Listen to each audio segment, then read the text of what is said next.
ആറന്മുള പാർത്ഥസാരഥി ക്ഷേത്രത്തിൽ തിരുവോണ ദിവസം സദ്യ ഒരുക്കുവാനുള്ള വിഭവങ്ങളുമായി തിരുവോണത്തോണിയെത്തി. വഞ്ചിപ്പാട്ടിന്റെ അകമ്പടിയോടെ തിരുവോണത്തോണിയെ സ്വീകരിക്കാൻ പുലർച്ചെ മുതൽ നൂറുകണക്കിന് ഭക്തരാണ് കാത്തു നിൽക്കുന്നത്. ആറന്മുളയിൽ നിന്നും സുജു ടി ബാബു നമ്മളോടൊപ്പം ചേരുകയാണ്. സുജു, ആറന്മുളയെങ്ങും ആഘോഷത്തിമിർപ്പിലാണ്. ഈ ഒരു ദിവസം ആറന്മുളയിലെയും പത്തനംതിട്ടയിലെയും ഓരോരുത്തരുടെയും കണ്ണും മനസ്സും നിറഞ്ഞു നിൽക്കുന്നത് ആറന്മുള ക്ഷേത്രത്തിലേക്കായിരിക്കും. അവിടെ ഇതാ തിരുവോണത്തോണി എത്തി എന്നാണ് നമുക്ക് മനസ്സിലാക്കുവാൻ സാധിക്കുന്നത്. എന്താണ് കൂടുതൽ വിശേഷങ്ങൾ? സിന്ധുരു, തിരുവോണത്തോണി ആറന്മുളയിലേക്ക് എത്തിയേക്കുവാണ്. ആചാരപ്പെരുമയോടെ തന്നെ തിരുവോണത്തോണിയും മറ്റു പള്ളിയോടങ്ങളും എല്ലാം തന്നെ ഈ ആറന്മുള മധുക്കടവിലേക്ക് എത്തിയിരിക്കുകയാണ്. ഇന്നലെയാണ് കാട്ടൂർ കടവിൽ നിന്ന് തിരുവോണത്തോണി ആറന്മുളയിലേക്ക് യാത്ര തിരിച്ചിരുന്നത്. നൂറ്റാണ്ടുകളായി നിലനിൽക്കുന്ന വിശ്വാസത്തിൻ്റെയും ആചാര അനുഷ്ഠാനങ്ങളുടെ ഭാഗമായാണ് തിരുവോണത്തോണി കാട്ടൂർ കടവിൽ നിന്ന് ആറന്മുളയിലേക്ക് എത്തുന്ന. ആറന്മുള തിരുവാറന്മുള ക്ഷേത്രത്തിൽ പാർത്ഥസാരഥി ക്ഷേത്രത്തിൽ ഓണസദ്യ കാട്ടൂർ കടവിൽ നിന്ന് തിരുവോണത്തോണി എത്തിയിരിക്കുന്നത്. ഇത് ഏറെ നാൾ നിലനിന്നു നിൽക്കുന്ന വിശ്വാസത്തിൻ്റെ ഭാഗം കൂടിയാണ്. കോട്ടയം കുമാരനെല്ലൂരിൽ നിന്നുള്ള മങ്ങാട്ടില്ലത്തു നിന്ന് മൂലം നാളിലാണ് തിരുവോണത്തോണി യാത്ര തിരിക്കുന്നത്. അതിനുശേഷം കാട്ടൂർ കടവിലെത്തും. അവിടെ നിന്നാണ് ഇന്നലെ രാത്രി ഉത്രാടം നാളിൽ വലിയ വിശ്വാസത്തിൻ്റെയും ആചാരപ്പെരുമയോടു കൂടെ തന്നെ തിരുവോണത്തോണി ആറന്മുള മധുക്കടവിലേക്കും ആറന്മുള ക്ഷേത്രത്തിലേക്കും എത്തുന്ന. തിരുവോണത്തോണി ായി പള്ളിയോടങ്ങളും എത്തും. അത്തരമൊരു വിശ്വാസത്തിന്റെ പിന്നിൽ ഉള്ള കഥ ഇങ്ങനെയാണ്. തിരുവോണത്തോണി ഒരു വട്ടം വന്നപ്പോൾ കൊള്ളക്കാർ ആക്രമിക്കുകയുണ്ടായി. അതിനെ തുടർന്നാണ് തിരുവോണത്തോണിക്ക് അകമ്പടി സേവിക്കാൻ പള്ളിയോടങ്ങൾ എത്തി തുടങ്ങിയത്. തിരുവോണത്തോണി അതുകൊണ്ടാണ് പള്ളിയോടങ്ങൾ വഞ്ചിപ്പാട്ടിൻ്റെയൊക്കെ താളത്തിൽ ഈ അകമ്പടിയായി തിരുവോണത്തോണിയുടെ ഒപ്പം എത്തുന്ന കാഴ്ചയും അതിമനോഹരമായ ഒരു കാഴ്ച തന്നെയാണ്. വളരെ ഭംഗിയുള്ള ഒരു കാഴ്ച. ഈ വിശ്വാസപൂർവ്വം ധാരാളം ഭക്തരാണ് ഈ ആറന്മുള മധുക്കടവിലേക്ക് രാവിലെ എത്തിച്ചേരുന്നത്. ഇതിനുശേഷം ആറന്മുള ഈ ക്ഷേത്രത്തിൽ തൊഴുത ശേഷമാണ് ഈ ആറന്മുളയിൽ പൈതൃക ഗ്രാമമായ ആറന്മുളയിലെ വിശ്വാസികൾ പിന്നീട് വീടുകളിലെത്തി ഓണത്തിനായുള്ള വിഭവങ്ങളും സദ്യകളും ഒക്കെ ഒരുക്കുന്നു എന്നാണ് എല്ലാ വർഷവും ഉള്ളത്. ആറന്മുള ഈ തോണിയിൽ എത്തുന്ന ഇത്തവണ എത്തിയിരിക്കുന്ന മങ്ങാട്ടില്ലത്തെ മധു ഭട്ടതിരിപ്പാടാണ് ഇത്തവണ ഈ തിരുവോണത്തോണിയുടെ ഒപ്പം എത്തിയിരിക്കുന്നത്. ഇതിന് നായകത്വം വഹിച്ചിരിക്കുന്നത് തിരുവോണത്തോണിയിലെ അതിൽ അടങ്ങിയിരിക്കുന്ന അതായത് 18 നായർ തറവാട്ടിലെ പ്രതിനിധികളും തോണിക്കൊപ്പമുണ്ട്. ചേന, കാച്ചിൽ, ചേമ്പ, മത്തങ്ങ, വെള്ളരിക്ക, ഏത്തക്കുല, പഴക്കുല, പഴക്കുല ഉപ്പിലിട്ട തുടങ്ങി സദ്യക്കുള്ള എല്ലാ സാധനങ്ങളുമാണ് തോണിയിലുള്ളത്. പുകയിൽ വഴിപാടായും സമർപ്പിക്കും. കാട്ടൂരിൽ നിന്ന് സമർപ്പണം കാട്ടൂരിൽ നടന്നു. ഇത് നമുക്കറിയാം, ആറന്മുള ക്ഷേത്രവുമായി ബന്ധപ്പെട്ട നിരവധി ആചാരങ്ങളും വിശ്വാസങ്ങളും അനുഷ്ഠാനങ്ങളുമുണ്ട്. ആറന്മുള വള്ളസദ്യ വളരെ പ്രസിദ്ധമാണ്. അതുപോലെ തന്നെയാണ് മറ്റ് അനുഷ്ഠാനങ്ങൾ തന്നെ. ഇനി അഷ്ടമി രോഹിണി, വെള്ളസദ്യ, അതുപോലെ ഉത്രട്ടാടി ജലമേള എല്ലാം ആറന്മുള ക്ഷേത്രവുമായി ബന്ധപ്പെട്ട് നിൽക്കുന്ന ആചാരങ്ങളും അനുഷ്ഠാനങ്ങളും വിശ്വാസങ്ങളുമാണ്.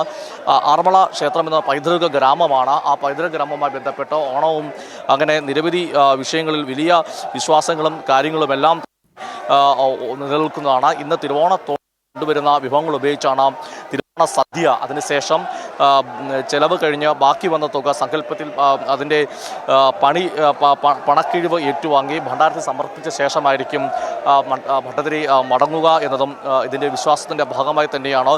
ഇത്തരം ഒരു വിശ്വാസത്തിലേക്ക് എത്തുന്ന പണ്ട് ഈ മങ്ങാട്ട് ഇല്ലം അത് കാട്ടൂരിലായിരുന്നു ഉണ്ടായിരുന്നത്. പിന്നീടാണ് അവർ കോട്ടയം കുമാരനെല്ലിലേക്ക് താമസം മാറ്റുന്നത്. അതിനുമുമ്പ് കാട്ടൂരിൽ താമസിക്കുന്ന കാലത്ത് മങ്ങാട്ട് ഭട്ടതിരിക്ക് സന്താനലബ്ധിയുമായി ബന്ധപ്പെട്ട അതിനുമായി ബന്ധപ്പെട്ട ഒരു ഐതിഹ്യം തന്നെ നിലനിൽക്കുന്നുണ്ട്. അങ്ങനെ എല്ലാ സന്താനലബ്ധിക്ക് ശേഷം പ്രാർത്ഥനയ്ക്ക് ശേഷം കാട്ടൂരിൽ താമസിച്ച മങ്ങാട്ട് ഭട്ടതിരി അവിടെ വെച്ച് രാത്രി ഒരു സ്വപ്നം കാണുകയാണ്. അതിനു മുമ്പ് എല്ലാ ഓണത്തിനും അല്ലെങ്കിൽ എല്ലാ ഘട്ടത്തിലൊക്കെ തന്നെ ഒരു ആൾക്ക് ഭക്ഷണം നൽകുന്നൊരു പതിവുണ്ടായിരുന്നു. സ്വപ്നത്തിലൊരു ബാലൻ എത്തുകയും എത്തി ഈ ആറന്മുളയിലേക്ക് വരണമെന്ന് ക്ഷണിക്കുകയായിരുന്നു. പിന്നീട് ആ സ്വപ്നത്തിൻ്റെ അതിൻ്റെ പൊരുൾ മനസ്സിലാക്കുന്നത് തൻ്റെ സ്വപ്നത്തിൽ വന്നത്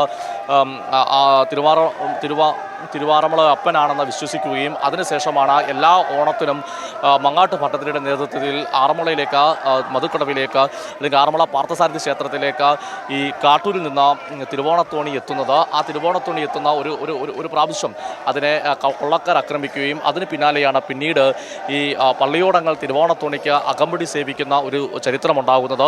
പിന്നീട് ഈ കാട്ടൂർ കടവിൽ നിന്ന് അവർ താമസം മാറ്റി മങ്ങാട്ട് ഇല്ലം അല്ലെങ്കിൽ മങ്ങാട്ട് ഭദ്രയുടെ നേതൃത്വത്തിൽ താമസം മാറ്റുന്നത് പിന്നീട് കുമാരനെല്ലൂരിലേക്കാണ്. ഇപ്പോൾ അവിടെ ആണ് മങ്ങാട്ട് ഇല്ലമുള്ളത്. അതുകൊണ്ട് തന്നെ ആ പാരമ്പര്യവും ആ വിശ്വാസവും ഒക്കെ പിന്നീടും പിന്തുടരുകയായിരുന്നു. അതിൻ്റെ ഭാഗമായിട്ടാണ് ഈ കുമാരനെല്ലൂരിൽ നിന്ന് മൂലം നാളിൽ അവിടുന്ന് യാത്ര തിരിച്ച് നദി പരമ്പരാഗതമായ രീതിയിൽ തന്നെ വള്ളത്തിൽ യാത്ര തിരിച്ച് തിരുവോണത്തോണി യാത്ര തിരിക്കുകയും അവിടുന്ന് യാത്ര തിരിച്ച് കാട്ടൂർ കടവിലെത്തുന്നു. അതിനുശേഷം ആ എത്തുന്ന ആ വള്ളം അകമ്പടിയായി മാറുകയും തിരുവോണത്തോണിയിലേക്ക് മാറുകയാണ്. കാട്ടൂർ കടവിൽ നിന്ന് കത്തിച്ച ദീപം അത് കിടാവിളക്ക് പിന്നീട് ആറന്മുള ക്ഷേത്രത്തിലേക്ക് എത്തിക്കുകയും ചെയ്യുന്നു. അത് ക്ഷേത്രത്തിൽ ദീപാരാധനയ്ക്ക് മുമ്പ് കത്തിച്ച ശേഷമാണ് പിന്നീട് പ്രാർത്ഥനാ ചടങ്ങുകളെല്ലാം തന്നെ നടക്കുന്നത്. ഇപ്പോൾ നമ്മൾ ദൃശ്യങ്ങളിൽ കാണാൻ സാധിക്കും ഈ വഞ്ചിപ്പാട്ടും അതുപോലെ തന്നെ തിരുവോണത്തോണിയും അതിൻ്റെ അനുബന്ധിച്ച് നിൽക്കുന്ന ധാരാളം ആളുകളെയൊക്കെ നമുക്ക് ഈ ദൃശ്യങ്ങളിൽ കാണാൻ സാധിക്കും. വലിയ വിശ്വാസപരമായ ആചാരങ്ങളുടെയും അനുഷ്ഠാനങ്ങളുടെയൊക്കെ ഭാഗമാണ് ഈ തിരുവോണത്തോണിയും അതിനോടനുബന്ധിച്ച ചടങ്ങുകളും.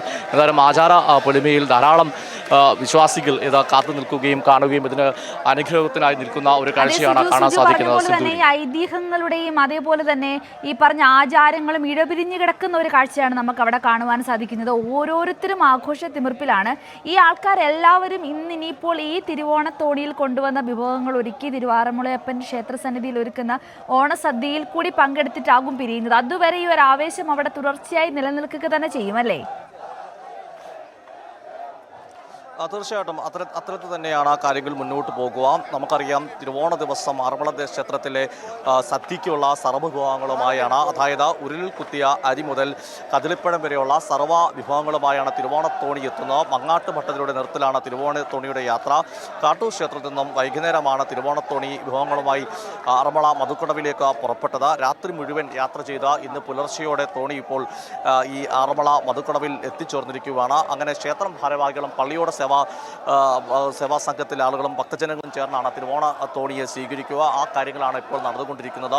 തിരുവോണത്തോണിയിൽ ക്ഷേത്രത്തിൽ നിന്ന് കൈമാറുന്ന ഒരു വിളക്കുമായിട്ടാണ് അത് കാട്ടൂർ കടവിൽ നിന്ന് അവിടെ നിന്ന് എത്തുന്ന ആ ദീപം ആറന്മുള ക്ഷേത്രത്തിലേക്ക് കൈമാറുകയും ചെയ്യും. അങ്ങനെ അത്തരത്തിലെ വിശ്വാസ കാര്യങ്ങളും ഒക്കെ തന്നെ ഇതിനുണ്ട്.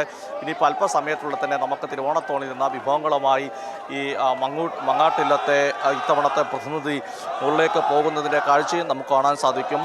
ഇത്തവണ അനൂപ് ഭട്ടതിരിയാണ് ഈ മങ്ങാട്ടിലെത്തുന്ന മൂലം നാളിൽ കുമാരനെല്ലൂരിലെ അവിടെ നിന്ന് യാത്ര തിരിച്ച് ഇപ്പോൾ ഈ ആറന്മുള മധുക്കടവിലേക്ക് എത്തിയിരിക്കുന്നത്. ഐതിഹ്യങ്ങളുടെ പെരുമയുടെ പേരിലേറെയാണ് തിരുവോണത്തോണി എത്തുന്ന വളരെ ഭക്തിസാന്ദ്രമായ ഒരു അന്തരീക്ഷം തന്നെയാണ് ആറന്മുള മധുക്കടവ് ക്ഷേത്രക്കടവിൽ ഇപ്പോൾ കടന്നു പോകുന്നത് എന്നതും ഏറ്റവും പ്രധാനപ്പെട്ട കാര്യം തന്നെയാണ്.